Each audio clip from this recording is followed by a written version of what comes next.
বন্ধুরা, অনেক সময় আমাদের হাতে থাকা স্মার্টফোন দিয়ে যে কোনো ধরনের ডকুমেন্টের ছবি তুলে থাকি, কিন্তু ছবি তোলার সময় যদি এই রকমের শ্যাডো চলে আসে তখন আপনি কি করবেন? অনেক সময় দেখা যায় আমাদের ঘরের ভিতর লাইটিং এর প্রবলেমের কারণে ডকুমেন্টের উপর শ্যাডো চলে আসে। আজকে আমি আপনাদেরকে ফটোশপ দিয়ে যে কোনো ডকুমেন্টের শ্যাডো কিভাবে রিমুভ করবেন তা আমি এখন আপনাদেরকে দেখাবো। চলুন আর কথা না বাড়িয়ে মূল ভিডিও শুরু করা যাক।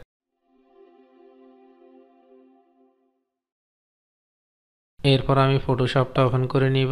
এই ডকুমেন্টটা আমি এখান থেকে প্রথমে ক্রপ করার জন্য ক্রপ টুল সিলেক্ট করতে হবে। এরপর আমি এই আইকনের উপর ক্লিক করে এখানে A4 সাইজের পেপার এখান থেকে সিলেক্ট করে দিবেন। এরপরে এটা সেন্টার করে বসানোর পরে তারপরে টিক চিহ্নে একটা ক্লিক করবেন। এরপর কন্ট্রোল T সিলেক্ট করে নেবেন।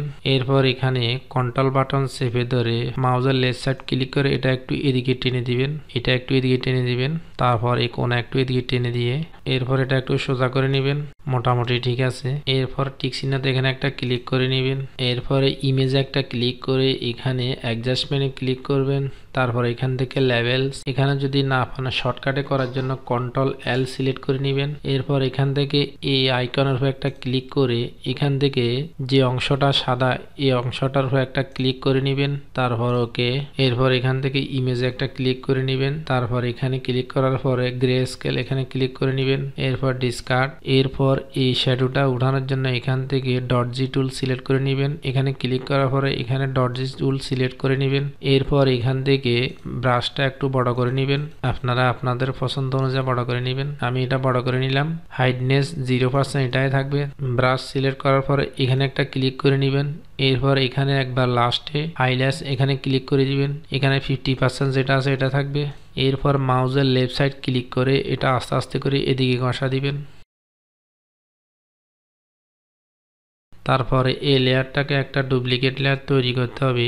ডুপ্লিকেট লেয়ার তৈরি করার জন্য এখান থেকে কন্ট্রোল J সিলেক্ট করে নেবেন।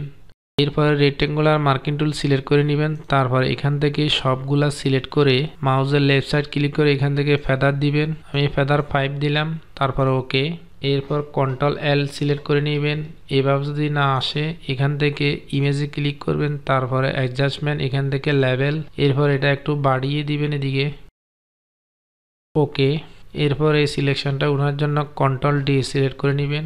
বন্ধুরা, আশা করি মোটামুটি বুঝতে পেরেছেন কিভাবে একটা ডকুমেন্ট থেকে শ্যাডো রিমুভ করবেন। সবাইকে এতক্ষণ সাথে থাকার জন্য অসংখ্য ধন্যবাদ। সবাই ভালো থাকবেন, সুস্থ থাকবেন। আল্লাহ হাফেজ।